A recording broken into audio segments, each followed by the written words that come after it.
Hello दोस्तों, आप सभी का स्वागत है हमारे यूट्यूब चैनल युवा विद्यार्थी संघ नंबर 1 पर। तो दोस्तों, आज हम लोग कक्षा 6 हिंदी अक्षरा यूपी बोर्ड पाठ 8 को पढ़ेंगे। हमारे पाठ का नाम है हार की जीत। तो आज हम लोग इस पाठ का प्रश्न उत्तर देखेंगे।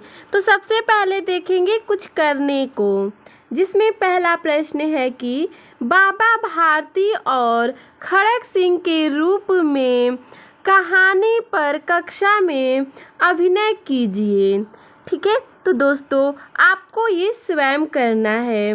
प्रश्न दूसरा है, बाबा भारती ने अपने घोड़े सुल्तान की बचपन से सेवा की और उसकी तारीफ करते नहीं थकते थे। इस प्रकार का कोई पालतू जानवर आपके घर में हो तो उसका वर्णन कीजिए। ठीक है, यदि आपके घर में कोई भी जानवर, कोई भी पालतू जानवर है तो उसके बारे में लिखिएगा। ठीक है, चलिए अब देखते हैं विचार और कल्पना, जिसमें पहला प्रश्न दिया गया है, आपको कहानी का कौन सा पात्र सबसे अच्छा लगा और क्यों? तो इसका उत्तर है, मुझे बाबा भारती का किरदार बहुत अच्छा लगा। उनका सुल्तान के प्रति प्रेम, गरीबों के प्रति दया, उनकी सज्जनता तथा कुछ अनुकरण करने योग्य है। प्रश्न दूसरा है, यदि बाबा भारती और खड़ग सिंह की मुलाकात अगली बार होती तो उनके बीच क्या क्या बातें होंगी, लिखिए। तो इसका उत्तर है, यदि बाबा भारती और खड़ग सिंह के बीच, ठीक है, खड़ग सिंह की मुलाकात अगली बार होगी तो सबसे पहले खड़ग सिंह बाबा भारती से माफ़ी मांगेगा, क्योंकि उसने बाबा भारती को बहुत दुख दिया था। साथ ही बाबा भारती खड़ग सिंह से यह पूछेंगे कि उसने उनसे छल क्यों किया। अब देखते हैं अगला प्रश्न कहानी से, जिसमें पहला प्रश्न दिया गया है, बाबा भारती ने खड़ग सिंह से उस घटना को किसी के सामने प्रकट न करने के लिए क्यों कहा? तो इसका उत्तर है, खड़ग सिंह ने अपाहिज और असहाय का वेश बनाकर बाबा भारती से उनका घोड़ा छीना था। यदि इस घटना का जिक्र किसी से भी किया जाता तो लोग अपाहिजों, गरीबों और असहायों की सच्ची बातों पर भी विश्वास नहीं करते, जिससे परोपकार या सेवा भाव के मिट जाने का भय था। भय अर्थात डर। अब देखते हैं प्रश्न नंबर 2, बाबा भारती द्वारा की गई प्रार्थना का डाकू खड़ग सिंह पर क्या प्रभाव पड़ा? तो इसका उत्तर है, बाबा भारती द्वारा की गई प्रार्थना से डाकू खड़ग सिंह का कठोर हृदय पिघल गया और उसकी मानवता जाग गई।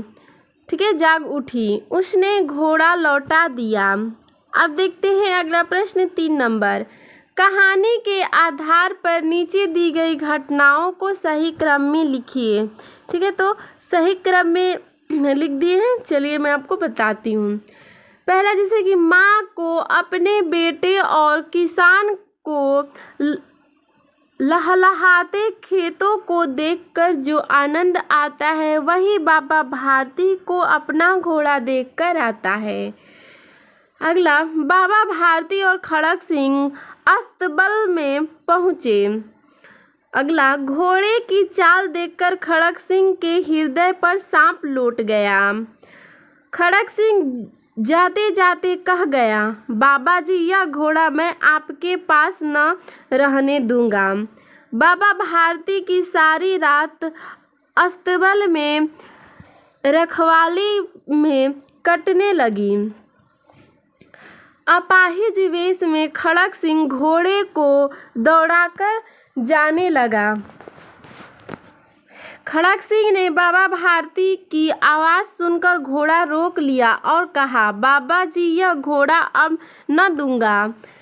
बाबा ने कहा, इस घटना को किसी के सामने प्रकट न करना, नहीं तो वे किसी गरीब पर विश्वास न करेंगे।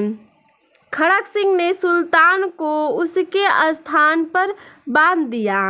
बाबा भारती घोड़े के गले से लिपटकर रोने लगे। अब देखते हैं प्रश्न नंबर 4। इस कहानी में कौन हारकर जीत गया और कौन जीतकर हार गया? तो इसका उत्तर है बाबा भारती अपना घोड़ा छिन जाने के कारण हार गए थे, किंतु उनके शब्दों का खड़क सिंह पर ऐसा प्रभाव पड़ा कि वह उनके घोड़े को चुपचाप उनके घर लौटा गया और अंत में बाबा भारती हार कर भी जीत गए तथा खड़क सिंह जीत कर भी हार गए। अगला है प्रश्न नंबर 5। इस कहानी द्वारा लेखक हमें क्या बताना चाहता है? तो इसका उत्तर है इस कहानी द्वारा लेखक हमें बताना चाहता है कि व्यक्ति जन्म से बुरा नहीं होता, परिस्थितियां उसे बुरा बना देती है। यदि ऐसे व्यक्तियों का अनुकूल परिवेश मिले तो सुधारते देर नहीं लगती। अब देखते हैं अगला प्रश्न। प्रश्न नंबर 6 है कि इस कहानी में 3 मुख्य पात्र हैं, बाबा भारती, सुल्तान और खड़क सिंह। कहानी के आधार पर इन तीनों पात्रों की विशेषताओं को स्पष्ट करने वाले 3 बातें लिखिए। तो चलिए देखते हैं। पहले बाबा भारती, ठीक है, ऐसे क में लिखेंगे हेडिंग बना करके कि बाबा भारती, और उसमें लाइन वाइज यानी कि नंबरिंग करके लिखेंगे। वे अपने घोड़े सुल्तान को बेटे से भी ज़्यादा प्यार करते थे। उनके मन में गरीबों और लाचारों के लिए बहुत दया थी। वे अपने घोड़े की सेवा तन मन से करते थे। अब हेडिंग डालेंगे सुल्तान और इसमें लिखेंगे सुल्तान बहुत सुंदर था। इसके जोड़ का जोड़ा सारे इलाके में न था। सुल्तान बहुत बलवान था। अब हेडिंग डालेंगे खड़क सिंह और लिखेंगे खड़क सिंह इलाके का मशहूर डाकू था। लोग उसका नाम सुनकर कांपते थे। खड़क सिंह डाकू होते हुए भी एक अच्छा इंसान था। अब देखते हैं प्रश्न नंबर 7। उस संवाद को छांटकर लिखिए जिसमें डाकू खड़क सिंह का हृदय परिवर्तन कर दिया। तो इसका उत्तर है यह घोड़ा तुम्हारा हो चुका है। मैं तुमसे वापस करने के लिए न कहूँगा, परंतु खड़क सिंह केवल एक प्रार्थना करता हूँ, उसे अस्वीकार न करना, नहीं तो मेरा दिल टूट जाएगा। मेरी प्रार्थना केवल यह है कि इस घटना को किसी के सामने प्रकट न करना। लोगों को यदि इस घटना का पता चल गया तो वे गरीब पर विश्वास न करेंगे। प्रश्न नंबर 8 है कहानी के किस पात्र ने आपको सबसे ज़्यादा प्रभावित किया और क्यों? तो इसका उत्तर है मुझे बाबा भारती के किरदार ने बहुत प्रभावित किया। बाबा भारती अपने जिस घोड़े को अपने प्राणों से भी अधिक प्यार करते थे, उसको डाकू खड़क सिंह द्वारा धोखे से चुरा लेने के बाद भी बाबा भारती को अपने प्यारे घोड़े से अधिक चिंता गरीबों एवं असहायों की है। उनकी बातों से उनके महानता और सज्जनता का पता चलता है। उनका चरित्र मुझे बहुत प्रभावित करता है। प्रश्न 9 नंबर है कहानी का शीर्षक है हार का जीत। आपके अनुसार इस कहानी के और क्या क्या शीर्षक हो सकते हैं लिखिए। तो इसका उत्तर है मेरे विचार से इस कहानी का शीर्षक होना चाहिए सच्चे संत बाबा भारती या सबका प्यारा सुल्तान। अब देखते हैं भाषा की बात, जिसमें पहला प्रश्न है नीचे लिखे मुहावरों का प्रयोग करके वाक्य बनाइए। जैसे कि वायु वेग से उड़ना, आँखों में चमक होना, दिल टूट जाना, मुंह न मोड़ना, सिर मारना, लहू होना, मन भारी होना। ठीक है, इन सब का हमें जो है मुहावरों का अर्थ लिखना है और वाक्य में प्रयोग भी। तो वायु वेग से उड़ना, ठीक है, इसका अर्थ होता है बहुत तेज चलना। वाक्य प्रयोग होगा कि बाबा भारती का घोड़ा वायु वेग से उड़ता था। ठीक है, अब देखते हैं अगला। ठीक है, अगला दिया गया है कि आँखों में चमक होना, इसका अर्थ होता है बहुत खुश होना। ठीक है, वाक्य प्रयोग होगा अपनों को देखकर आँखों में चमक, ठीक है, चमक होना स्वाभाविक है। अब देखते हैं अगला, दिल टूट जाना, इसका अर्थ होता है दुखी होना। वाक्य प्रयोग होगा इच्छा पूरी न होने से दिल टूट जाता है। मुँह न मोड़ना, इसका अर्थ होता है साथ निभाना, यानी कि इसका वाक्य प्रयोग होगा मुसीबत में मुँह न मोड़ना ही मित्रता है। अब अगला देखते हैं। ठीक है, अगला दिया गया है सिर मारना, इसका अर्थ होता है समझाने की कोशिश करना। वाक्य प्रयोग होगा मूर्ख के सामने सिर मारना बेकार होता है। अगला है लट्टू होना, इसका अर्थ होता है मोहित होना। वाक्य प्रयोग होगा गोपियाँ श्री कृष्ण पर लट्टू हो जाती थीं। मन भारी होना, इसका अर्थ होता है उदास हो जाना। वाक्य प्रयोग होगा अनावश्यक डांट फटकार से किसी का भी मन भारी हो जाता है। अब देखते हैं प्रश्न नंबर दूसरा। नीचे बाईं ओर कुछ विशेषण दिए गए हैं और दाईं ओर कुछ विशेष्य। ठीक है, प्रत्येक विशेषण के साथ उपयुक्त विशेष्य मिलान लिखिए। ठीक है, तो जैसा कि देख सकते हैं यहाँ पे है विशेषण और विशेष्य। ठीक है, विशेषण है लहराते और इसका विशेष होगा खेत। विशेषण है अधीर, इसका विशेष्य होगा हृदय।